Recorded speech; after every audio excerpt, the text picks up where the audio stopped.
Suspense.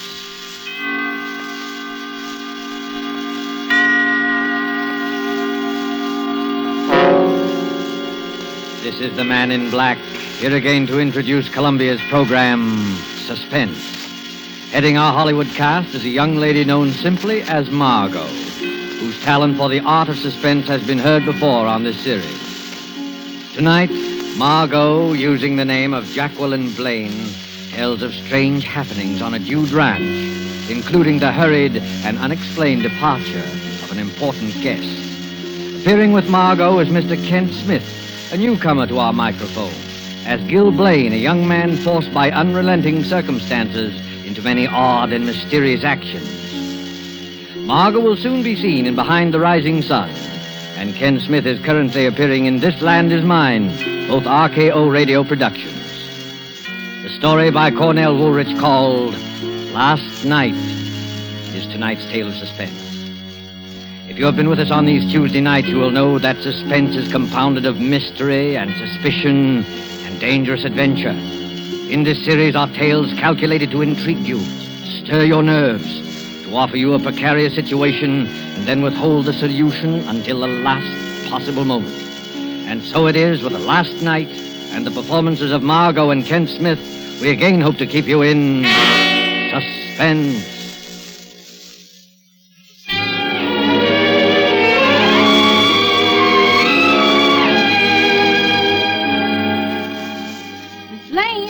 Miss Blaine, it's late. Ain't you figuring on getting up at all? Huh? Oh, yes. I'll be down in a minute, Leona. Go away now. I lay there looking up at the ceiling. Strange, I hadn't slept well last night.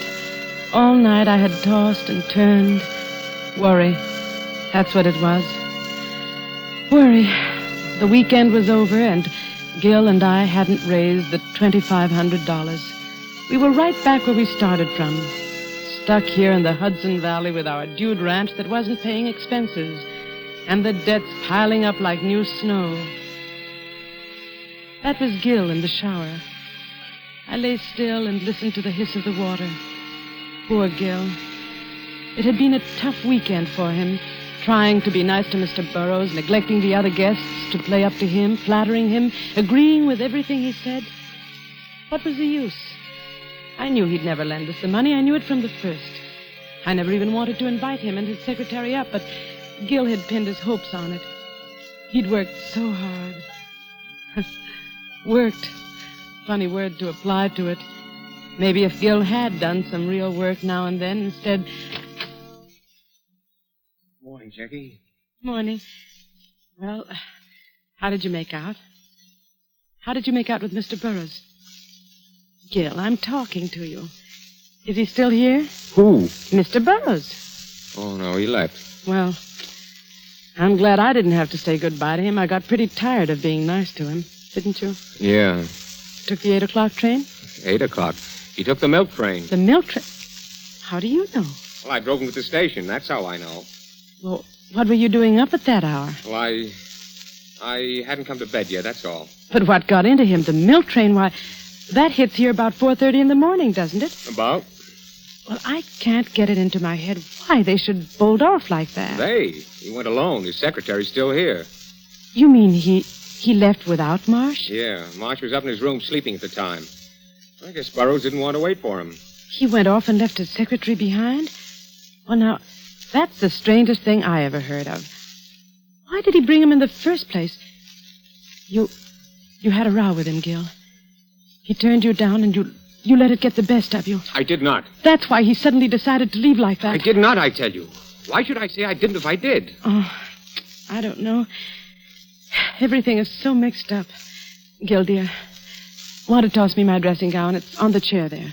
Oh, here you are, honey. Oh. Jackie? Yes?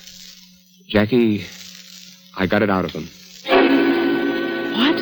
I got the $2,500. Gil. He finally gave in when I was driving him to the station. Well, you got all of it? The works. I didn't think he would. I mean, the way he was acting. Yes, I know, but he began to soften up after you'd gone to bed.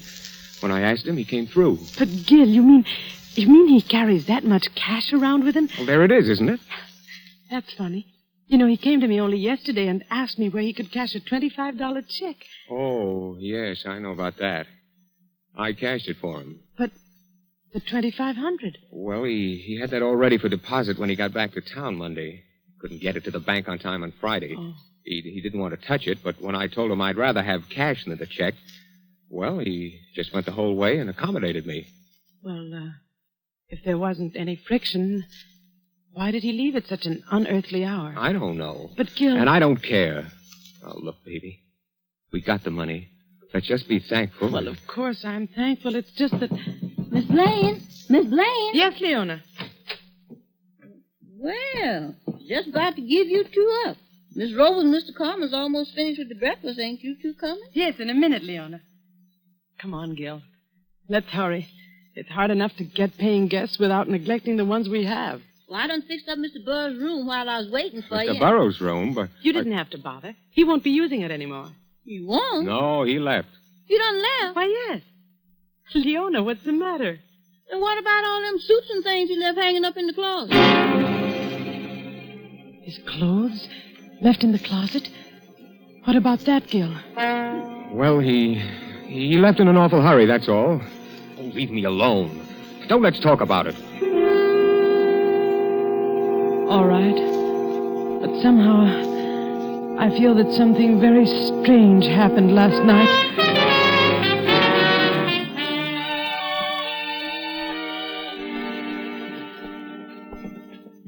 That's what happened, Mr. Nichols. I told him I wouldn't take any more stuff from him. Next time he tries it, it'll be too bad. For him.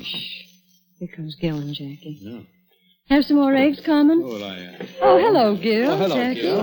What do you do so chummy about? Why, we were just talking about Mr. Burroughs. Mr. Burroughs? Why, yes. Mr. Carmen had an appointment to play golf with him today. Golf? Yeah, yes, fine player, fine player. Oh, by the way, where is he? I haven't seen him all morning. He's not here. Not here? Well, what do you mean? He's left. He left? Yes, can't a guy leave if he wants to? Sure, I... Well, for one, I'm glad. He was an old goat. He's mad because he made a pass at her. Well, you didn't like him too well either, Carmen. You see, Carmen had a run-in with him back in the days of bootleg gin. Oh.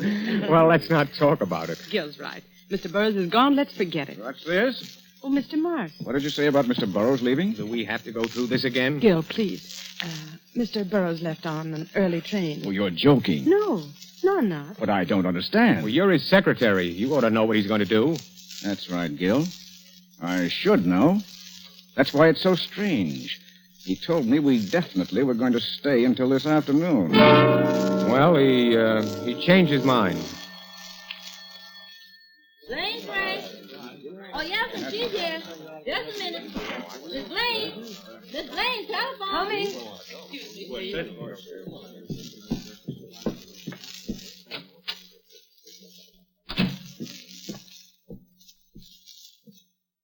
Hello. Mrs. Blaine, Yes? this is Mrs. Burroughs. Oh, how do you do? We were awfully sorry you couldn't come out with Mr. Burroughs for the weekend. I'm sure you'd have I think it enjoyed was most inconsiderate of Homer not to let me know he was staying over an additional day. And you can tell him so for me. I think the least he could have done was phone me or send a wire. Mrs. Burroughs... I don't doubt he finds it attractive up there. Mrs. Burroughs, wait a minute. He isn't here anymore. He did leave early this morning. Early this morning? What do you mean? Well, he took an early train. He should have been in at, now let me see. At 8:30 this morning. 8:30? Well, then where is he? Why hasn't he come? Well, maybe he went directly to his office. Oh, no, I called his office. They haven't heard from him. You see, that's why I'm calling you. Oh, I don't understand all this. It does seem that Marsh would at least get in touch with Marsh? me. Well, Marsh is still here, Mrs. Burroughs. Marsh is still there? Yes. He went off without Marsh?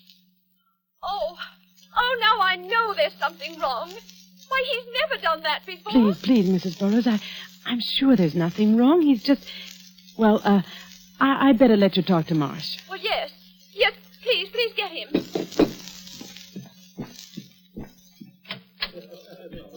Mr. Marsh. Mr. Marsh, Mrs. Burroughs is on the phone. She wants to talk to you. Better take the extension in the front room. All right. She's very upset. We have to calm her. Hello, Mrs. Burroughs. Marsh is coming. Oh, something's wrong. I know it. Hello? Hello, Mrs. Burroughs. Oh, Marsh, is that you? Yes? Marsh, did you know Mr. Burroughs was going to leave? No, he didn't say anything to me. Well, Mrs. Blaine says he's left. Should have been here, and he isn't. Well, I don't... He probably was just delayed. Oh, no. Something's happened. Charles, Marsh, he had that important package in his inside pocket. He did? Yes. Oh, I don't know what to do. Shall I call the police? The police? Well, that's not necessary. Mrs. Blaine's right. Let me take care of it. I'll wait a few hours, and if he hasn't shown up by then... All right. Do what you think best. Hello? Hello? She hung up, Mrs. Blaine. Important package. The $2,500. The $2,500 Gil got. Oh, Gil.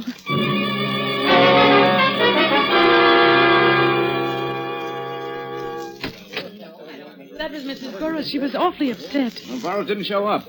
She wants me to call the police. The police? Oh, now, wait a minute. You don't have to call the police. Well, why shouldn't I call the police?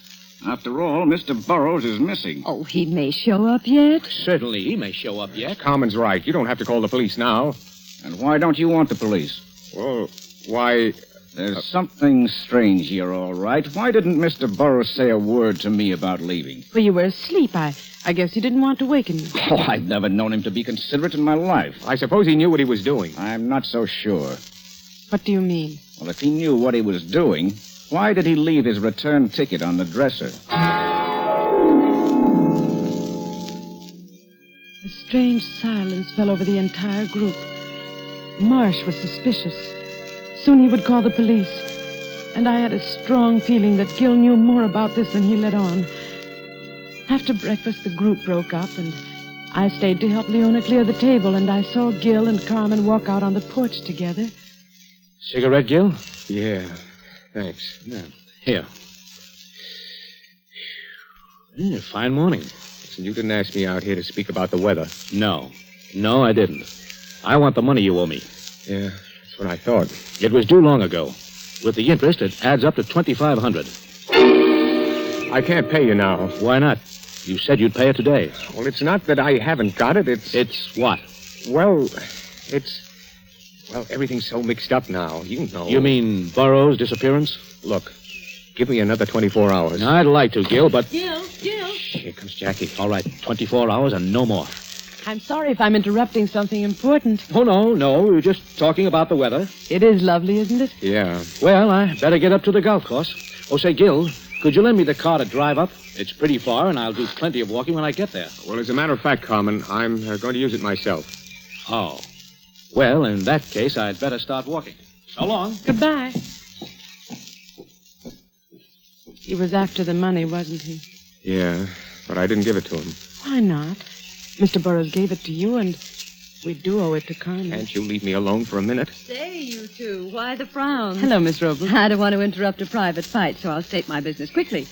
How about lending me the car, Gil? I want to drive I'm sorry, Miss Robles, but I need it. I'm driving into town, and right now.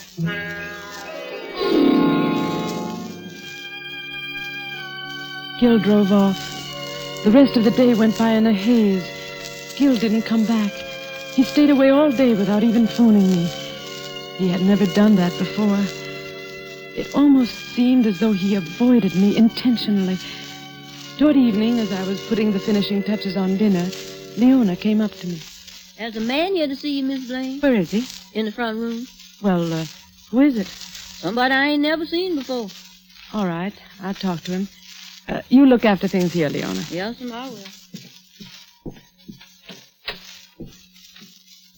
Good evening. My name's Ward. I'm Mrs. Blaine. You wanted to see me? I wanted to have a few words with Mr. Blaine. Oh, I see. What was it about? You know what it's about. It's about Burroughs. His office sent me down. Mr. Burroughs? What about him? He was a guest here, wasn't he? Yes. When did he leave? Last night, my husband drove him to the station. Really? How interesting. What do you mean? We happen to know that he never got on that train. Oh. I thought maybe your husband could tell me a few things I'd like to know. I'll see if he's here. Just a moment. I'd also like to see some of the other guests. Well, I'm sorry, but nobody's here just now. Miss Robles is out walking, and Mr. Carmen hasn't... Carmen? Carmen? The short, fat Italian? Why, yes. How did you know? Mr. Burroughs always ran into him before. Now I'd like to see your husband. Please sit down. I'll see if I can find him. Thank you.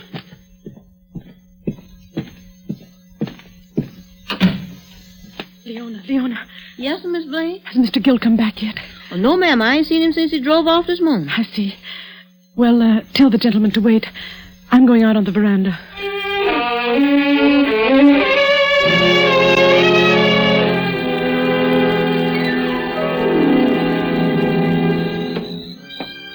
I went out on the veranda. Up and down the length of the porch and back again I walked, my eyes glued to the dark highway that ran past the house, hoping against hope that Gill would show up before the detective came looking for me.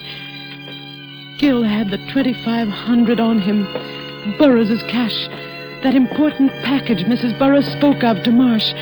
I had to see Gill first, and suddenly I saw a car speeding down the road. Gill's car. I could tell by the one dim headlight. It tore through the dark at top speed, then swerved through our gate and into the garage. I was about to run down the steps when another pair of headlights split the gloom of the highway. As the car came on, I recognized the taxi from town.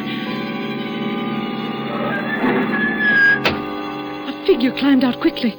Gill! Jackie, did you see the car? Our car? Yes, Gill. It went toward the garage. Who was driving it? Well, I couldn't see. What is it, Gill? Are you in... No time to talk. No time to talk. Where are you going? The garage. I'm coming with you. The doors are closed.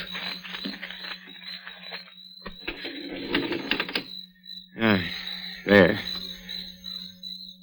Nobody here. Anyone in the car? No. Whoever it was, beat it. Oh. I'd like to know who it was. Gill, I don't understand what this is all about. Well, frankly, I don't either. I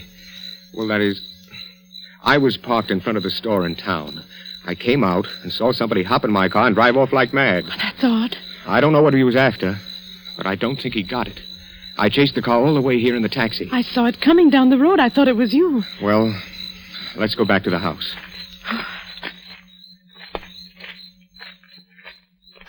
Gill. Yes? Gill, there's somebody here to see you, a man named Ward. Ward? Who's he? What does he want? He wants to talk to you about Burroughs. He's a detective. Oh. And, you'd better let me have the wallet with the money, just to be on the safe side. Now, look, I don't want you mixed up in anything. Well, I'll be all right. Please, give it to me. Well, okay. Now you'll have to go in and talk to him. Yeah, I suppose so. I went up to my room and lay there in the dark, trying to distinguish the murmur of voices from below.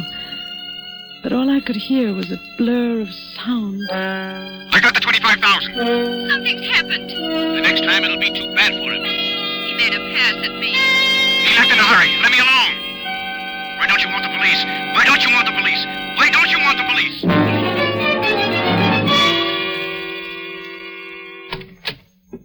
Jackie, you awake? Yes. Here, sit down, Gil. You look tired. Yeah, I am. Very. What did Ward say? Not much, but I know he's suspicious. He's going to stay tonight. Oh. Well, let's get to bed. I'm tired. Oh, by the way, did you see the key to the rumble seat? The key to the rumble seat? Oh, no. Must have lost it. Good night.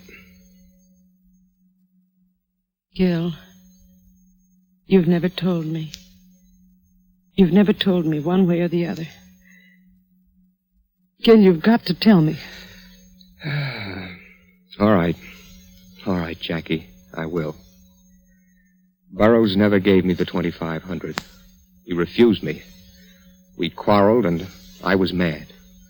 I suppose he was afraid of me, afraid of what I might do to him. Anyway, that's why he left so suddenly. Made me drive him to the station. Did you see him get on the train? No, I left him at the station. Left my car there and walked down the street. I was sore. I had to think. I heard the train come and go. And when I went back, Burroughs was gone. I got in the car and drove home. And the 2,500. Well, I lied when he said he had that cash. Then where did you get it? Remember the $25 check I cashed for him? Yes? I added 2 zeros after the 25. Oh, Gil. I wrote in the word 100. There was a space for it made to order. Then I cashed it. Gil. Oh, I know I'm low, Jackie, but I didn't kill him. I didn't. Then what became of him? Where is he? I don't know. I wish I did. What's that? Somebody's out there. Whoever it is trying to open the garage door. I can't see who it is. It's not a woman, not Miss Robles. I can see that much. It could be Carmen.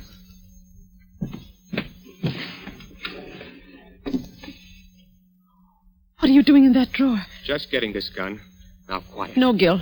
Give me that gun. You can't shoot anybody in the dark like that. Please, Jackie. I'm going to turn on the lights. Don't, Jackie. Yes, Gil. Oh, he's running away. Gone.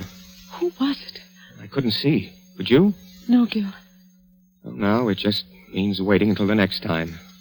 Oh, Jackie, what am I going to do? I don't know, dear, but we'll get out of it somehow. How? I'm all mixed up. There's one clear thing. Somebody is awfully interested in that car.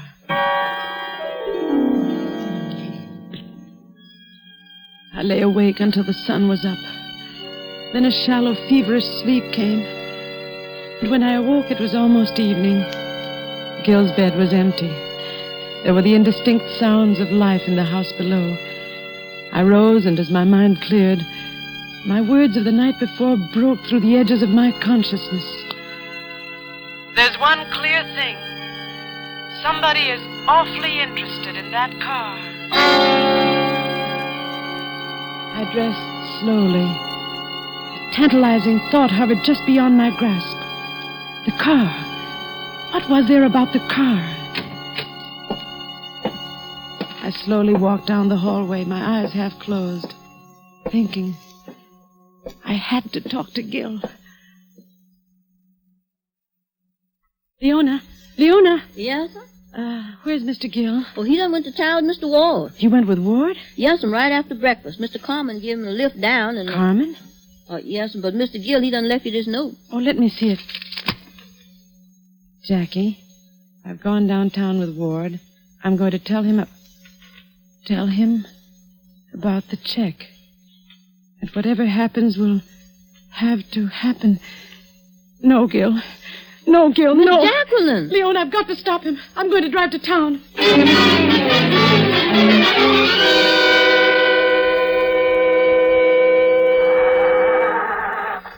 I've got to get there before Gil. Mrs. Blaine.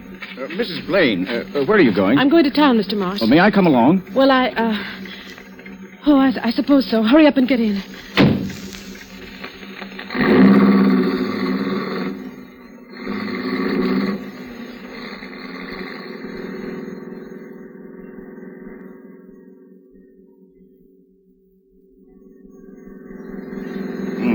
Getting dark. Yes. I hope you don't mind me driving so fast. I'm in a terrible hurry. No. Pull down the next side road. What? I said pull down the next side road. A gun? Yes, a gun. Now do as I say. There's something in this car I want. I won't. I must get to Gil. Let go of that wheel. Let go of that wheel. I said there's something here I want. There's a car coming. Let go. Look out! Ah! Ah! I tried to move. Miraculously, we were alive. The other car had careened beyond us up the road. I saw that the side was smashed in. Then I heard Marsh's voice. I ought to kill you for this. That was a police car. Keep your mouth shut. Here he comes now. Now remember, there's a gun pointing at your back. Hey, you maniacs. What's the idea? You're trying to kill somebody? Oh, sorry, officer. We had a little trouble with the steering wheel. Well, you won't have any more trouble with it. This is the end of your license. Oh, see here, officer. I'm in a terrible hurry. If you let me drive to the station... Wait a minute, buddy. Let's have your names. What's yours? Come on. Marsh. Charles Marsh. Charles Marsh. What's yours, lady? Mrs. Gilbert Blaine. Yeah. And yours? Well, come on. What's yours? What's your name? Who are you talking to? That guy in the rumble seat. The rumble seat? Mr. Burroughs. Oh, it's Burroughs, is it? Well, why don't you say so? Hey, what are you, a wise guy sitting there like a mummy? Come on, answer me, will you? Hey, wait a minute. This guy's dead. You did this. The rumble seat flew open when we crashed. Officer, he's got a gun. He murdered that man. I'm warning you, keep back or I'll... Oh! That takes care of him. You're all right now, sister. Yes. I'm all right now.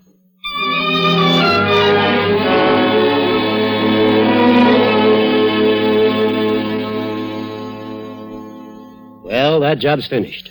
Nothing left for me to do but go back to town. So it was Marsh after all. Yeah. I don't understand why. He was contemplating a change from secretary to husband. Naturally, with Mr. Burroughs dead, Mrs. Burroughs would inherit all the money. I see. Marsh followed Gil and Mr. Burroughs that night to the station. When Gil was gone, he killed Burroughs, stuffing him into the rumble seat, locked it, and kept the key. Well, the thing I don't understand is why Marsh kept fiddling with the car. What was it that he wanted? Seems to me he was in the clear if he left well enough alone. Uh-huh. That's what tripped him up. Remember when he talked to Mrs. Burroughs on the phone? They said something about an important package. Well, yes. I assumed it to be the 2,500 Gil told me about. But of course it wasn't. There was a package of letters that Mr. Burroughs had gotten hold of. I get it. Those letters were written by Marsh to Mrs. Burroughs. Right. And they would incriminate him. He found out about them after the murder. Right again. Oh. He had to get them to make it perfect. Well, I guess I'll shove off. So long, and thanks. Oh, by the way, you may want to deposit, say, $2,500 to Mr. Burroughs' account. Yeah, I see what you mean. Thanks. Goodbye. Bye. Jackie? Yes. Our debts, there's still $2,500 that have to come from somewhere. Mm-hmm. We went a long way around to get right back where we started from. We come through all that trouble and end up broke. Yes, darling. That's the way it ends.